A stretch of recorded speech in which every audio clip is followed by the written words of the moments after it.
నమస్తే. Welcome to icon politics. నేను మీ సురేంద్ర. పిఠాపురం అంశం ఇప్పట్లో తెగేలాగలేదు.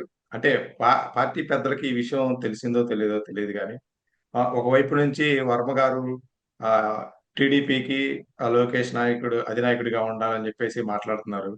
మొన్న ఈ మధ్య జరిగిన ఒక జనసేన పార్టీ కార్యక్రమంలో నాగబాబు గారు వరమ గారికి పిలుపు లేదు అని అక్కడ అనుకోవడం జరిగింది. అక్కడ కార్యకర్తలు కూడా బహాబహిగానే ఉన్నారు. ఒకవైపేమో జై టీడీపీ అంటే, ఒకవైపేమో జై జనసేన అన్నారు. అసలు ఏంటి పిఠాపురంలో ఏం జరుగుతుంది? పిఠాపురంలో జరిగే అంశం అటు టీడీపీ అధిష్టానానికి గాని, ఇటు జనసేన అధిష్టానానికి గాని తెలుసా? తెలీదా? అంటే ఒకళ్ళ మీద ఒకళ్ళు రెచ్చగొట్టుకునే వ్యాఖ్యలు కార్యకర్తలు ఒకళ్ళ మీద ఒకళ్ళు రెచ్చగొట్టుకునే విధంగా మాట్లాడుకోవడం కూడా జరుగుతుంది. ఇదే విషయంపై మనతో మాట్లాడటానికి పొలిటికల్ అనలిస్ట్ జగదేవ్ గారున్నారు. నమస్తే సార్. నమస్తే అండి. ఫుల్ స్టాప్ అనేది ఉండాలంటే వర్మకారికి ముందు తగిన ప్రాధాన్యత కూడిన ఒక పదవి టీడీపీ వాళ్ళు ఏదైనా అసైన్ చేస్తే బాగుంటుందని ఒక అభిప్రాయం. బట్ అలా ఉన్నా కూడా మీరు అన్నట్టు జన సైనికులు అలాగే టీడీపీ కార్యకర్తలు బాహాబాహి దిగే అంశం అనేది ఎక్కడే ఉంటుంది. ఎందుకంటే ఎప్పుడైనా సరే వర్గపోరు ఆధిపత్య పోరు సర్వసాధారణం. అయితే ఏదైతే జనసేన ఆవిర్భావ సభలో నాగబాబు గారు పవన్ కళ్యాణ్ గెలుపుకి ఒకటి పవన్ కళ్యాణ్ అయితే, రెండు పిఠాపురం ప్రజలే కారణం, ఇంకా ఎవరైనా ఏదైనా అనుకుంటే అది వాళ్ళ కర్మ అన్నారు. ఆ కర్మని కాస్త సోషల్ మీడియాలో వర్మగా మార్చేశారు. దాన్ని మార్చేసి ఆయన దృష్టిలో పెట్టుకుని అన్నారు అన్నట్టు కూడా పెద్ద దుమారం మీద అయ్యింది. అయితే అక్కడ నేను ఆ రోజు అభిప్రాయపడినప్పుడు ఇలాగే ఒక మీడియా మిత్రులు అడిగిన చెప్పిన విషయం ఏంటంటే, పవన్ కళ్యాణ్ గెలవడానికి 4 విషయాలు ప్రధానంగా పనిచేశాక. ఒకటి ఆయన చరిష్మా, ఆయన క్రేజ్ ఉంది ఏదైతే అది. రెండవది పిఠాపురం ప్రజలైతే, మూడవది ఇండస్ట్రీ, తను నమ్ముకుని ఉన్న సినిమా ఇండస్ట్రీ, అది బుల్లితెర అవ్వచ్చు, సినిమా ఇండస్ట్రీ అవ్వచ్చు, వాళ్ళు కూడా స్వచ్ఛందంగా జబర్దస్త్ లాంటి ఆర్టిస్టులు కూడా స్వచ్ఛందంగా వచ్చి క్యాన్వాస్ చేశారు. అది దట్ క్రెడిట్ గోస్ టు వాళ్ళకి కూడా ఇవ్వాలి. ఇకపోతే నాలుగవది టీడీపీ కార్యకర్తలు. ఇది ఖచ్చితంగా నాలుగోది కూడా పనిచేసింది. అఫ్ కోర్స్ పర్సంటేజ్ లో తేడా ఉండొచ్చు. వర్మ గారికి టికెట్ ఇవ్వలేదన్నప్పుడు ఆయన రెబల్ గా మారుతారు అనే రకరకాల కథనాలు వినిపించినప్పుడు, పవన్ కళ్యాణ్ గారు కాకుండా జనసేనలో ఇంకెవరికి టికెట్ ఇచ్చినా ఖచ్చితంగా రెబల్ గా మారి ఇండిపెండెంట్ గా పోటీ చేసేవాడిని. బట్ పవన్ కళ్యాణ్ గారి మీద ఉన్న ప్రత్యేక అభిమానంతో పోటీ చేయలేదని అనడం. పవన్ కళ్యాణ్ గారు కూడా వర్మ గారు త్యాగాలింగాన్ని గుర్తించి గెలిచిన తర్వాత ఆయన పిలిచి అదే జనసేన ఆఫీసులో ఆయన సాల్వా కప్పు సన్మానించి నా పదవిలో నా గెలుపులో కీలక పాత్ర వహించిన వర్మ గారికి రుణపడి ఉంటానని చెప్పారు. అధినాయకుడు పవన్ కళ్యాణ్ గారు చెప్పిన తర్వాత వీళ్ళందరూ ఎవరండి? వీళ్ళందరూ ఎవరు చెప్పండి కాదు కదా. సో ఇది ఎప్పుడైతే నాగబాబు గారు ఇట్లా వాళ్ళ కర్మ అని అన్నారో, దాని వెంటనే వర్మ గారు కూడా రెస్పాండ్ అయ్యారు. ఏ పార్టీ తీసుకున్నా వాళ్ళ పార్టీ కార్యకర్తలు లేదా అభిమానులు, ఓటర్లు వాళ్ళ పార్టీ అధినేత గొప్పవాడు అవ్వాలి, వాళ్ళ పార్టీ అధినేత ముఖ్యమంత్రి అవ్వాలని తాపత్రయం ప్రతి ఒక్కరికి ఉంటుంది. దాంట్లో సందేహమే లేదు. సో వర్మ గారు కూడా అదే చాలా గౌరవంగా చెప్పారు. సార్, ఆ రోజు పవన్ కళ్యాణ్ గారి జనసేన ఆవిర్భావ సభలో కార్యకర్తలు కానీ నాగబాబు కూడా ఉన్నది కార్యకర్తే. వాళ్ళు పవన్ కళ్యాణ్ ముఖ్యమంత్రి అవ్వాలని కోరుకుంటారు, వాళ్ళు పవన్ కళ్యాణ్ కీలకమైన వ్యక్తిగా మారాలని కోరుకుంటారు. సహజం, ఎవరి అభిమానం వాళ్ళకి. ఇప్పుడు ఒకే నియోజకవర్గం నుంచి మా ఫాదరు, మీ ఫాదరు, ఇంకో ఫ్రెండ్ ఫాదర్ పోటీ చేస్తారు అనుకోండి, మా ఫాదర్ ఎమ్మెల్యే వాళ్ళు నేను అనుకుంటా, మీ ఫాదర్ ఎమ్మెల్యే వాళ్ళు మీరు అనుకుంటారు. దాంట్లో తప్పే ఉంది. సో అట్లాగా వర్మ గారు ఎక్కడికక్కడ సర్దుకు వెళ్ళిపోతున్నారు. మరలా రీసెంట్ గా ఎక్కడైతే నాగబాబు గారు కొన్ని సంక్షేమ పథకాలు ఎమ్మెల్సీ స్థాయిలో వెళ్ళి నిబంధన చేశారో, ఎవరి కార్యకర్తలు వాళ్ళు హడావుడి చేస్తారు. ఎమ్మెల్సీగా ఈయన ఆహ్వానం చేశారు. కాకపోతే అక్కడ గెలుపు టీడీపీ వాళ్ళతో సహా ఉంది కాబట్టి వాళ్ళు కూడా ఇంటిమేట్ చేయాలి. ఎందుకంటే కూటమి ప్రభుత్వం ఉన్నప్పుడు ఒక దానికి టీడీపీ 80% అవ్వచ్చు, జనసేన 18% అవ్వచ్చు, బీజేపీ జస్ట్ 2% అవ్వచ్చు ఉన్న సీట్లలో. కానీ ఆ 5,000 కలిస్తే కదా పిడికిలు. ఈ చెట్లు వేలు బలహీనంగా ఉంది కానీ తక్కువ చేయలేదు. ఇది కూడా కలిస్తేనే పిడికిలు అంట. కాబట్టి బీజేపీ కన్నా జనసేన మెరుగ్గానే ఉంది, ఓటర్ పర్సంటేజ్ కానీ 100% స్ట్రైక్ రేటింగ్ తో కానీ. అలాంటివి ఉన్నప్పుడు, కూటమిలో ఉన్నప్పుడు స్థానికంగా వాళ్ళలో వాళ్ళు బాహాబాహి దిగడం సహజం. ఇది అరిష్టానికి తెలియక కాదు, తెలుసు. బట్ పట్టించుకుంటే ఇష్యూ పెద్దదవుతుంది, చినికి చినికి గాలివాన అవుతుంది. ఇప్పటికే వైసీపీ సరిగ్గా కాచుకొని ఉంది. ఏ టీడీపీ జనసేన కలవకుండా ఉండడం కోసం ఎలక్షన్స్ ముందు నుంచి కూడా కనీసం ఒక్క ఎమ్మెల్యే కూడా సీట్ లేని పవన్ కళ్యాణ్ మీద అంతగా ట్రోల్స్ చేస్తూ అంతగా ఎందుకు విమర్శించారు? ఎక్కడ పవన్ కళ్యాణ్ వెళ్ళి చంద్రబాబు నాయుడు గారితో కలిస్తే మన సీన్ అయిపోతుందని వాళ్ళకి తెలుసు.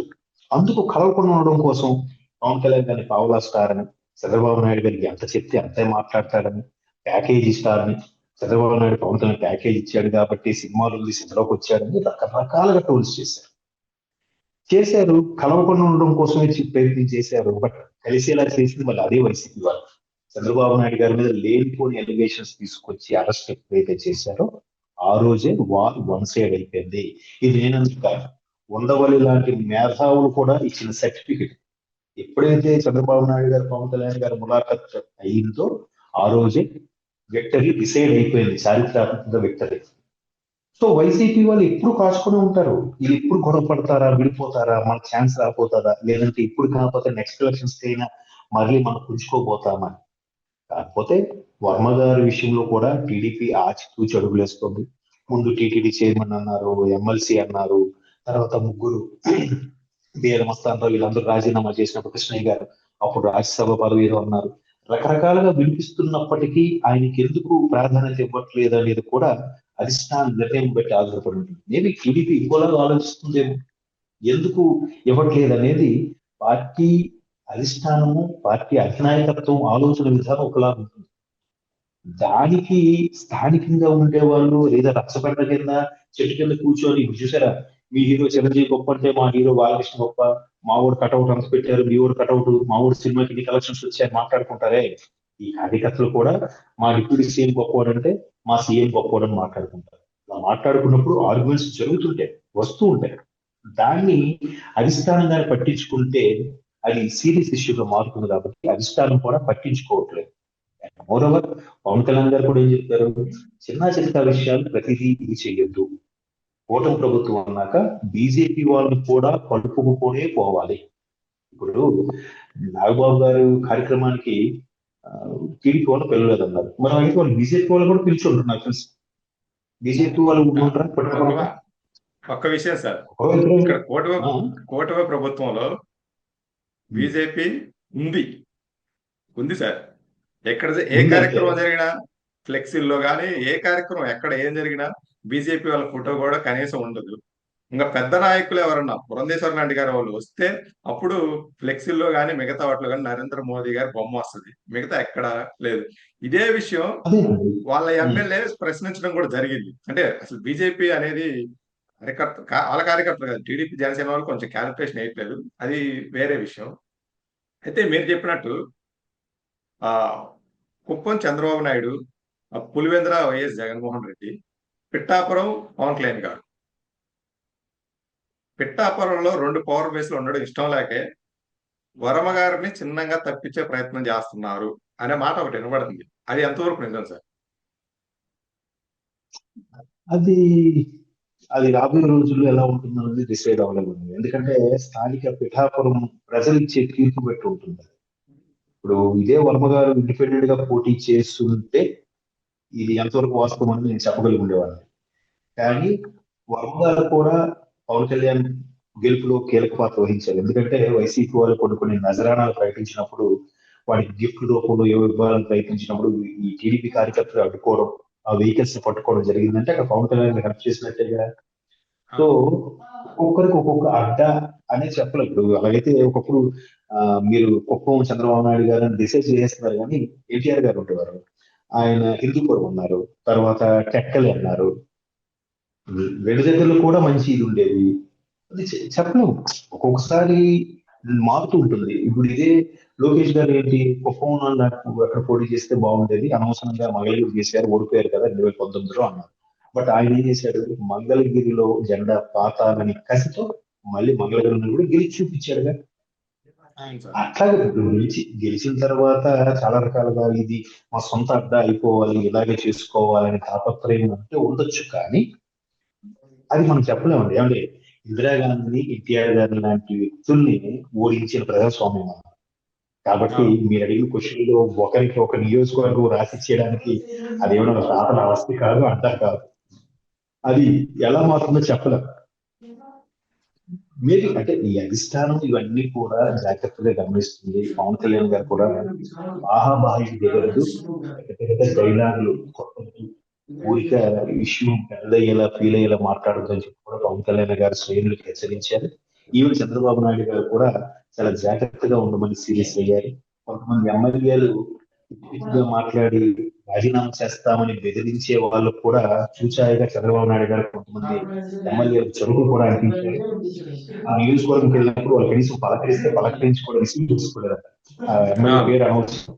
అంటే ఇట్లా అవును. ఎవరైతే రెబల్గా మారబోతున్నారో అనే వ్యక్తులకి ఆయన ఎవరిని ఎక్కడ పెట్టాలో, ఎక్కడ చెక్ పెట్టాలో అక్కడ పెడుతూ జాగ్రత్తగా వస్తున్నాడు. ఎందుకంటే ఎక్కడన్నా ఎవరు అర్థం చేసుకోవాలి. 3 పార్టీలు కలిసింది. బీజేపీ బీజేపీ వచ్చిందంటే బికాస్ ఆఫ్ టీడీపీ, జనసేన. లేకపోతే వాళ్ళకి అన్ని సీట్లు కూడా వచ్చిండేవి కాదు, నాకు తెలియదు. కాకపోతే మా వాళ్ళకి గెలిచారు వీళ్ళకి ఉంటుంది, అరే మేము కూడా గెలుచుకున్నాం కదా ఎంతో కొంత కష్టపడి అని వాళ్ళకి ఉంటుంది. ఎవరు వాదం వాళ్ళు కరెక్ట్. సో జాగ్రత్తగా చంద్రబాబు నాయుడు గారు బ్యాలెన్స్ చేసి వెళ్తున్నారు. దాని తగ్గట్టుగా పవన్ కళ్యాణ్ గారు కూడా చూసి చూడనట్టు కొన్నిసార్లు డ్రాగ్ చేసేయడానికి కారణం అదే. అధిష్టానికి తెలియక కాదు, పట్టించుకోక కాదు. పట్టించుకుంటే ఇది చినికి గాలివానగా తుఫాన్గా మారే అవకాశం ఉంది కాబట్టి అట్లా టైట్ తీసుకుంటాం. ఓకే. ఏదైనప్పటికీ కార్యకర్తలు కొంచెం సమన్వయంగా ఉండి లీడర్లు కూడా కొంతమంది కొంచెం కలుపుకొని అంటే కూటమిలో భాగంగా కలుపుకొని వెళ్తే బాగుంటుందని కోరుకుందాం సార్. Thank you sir. అవును.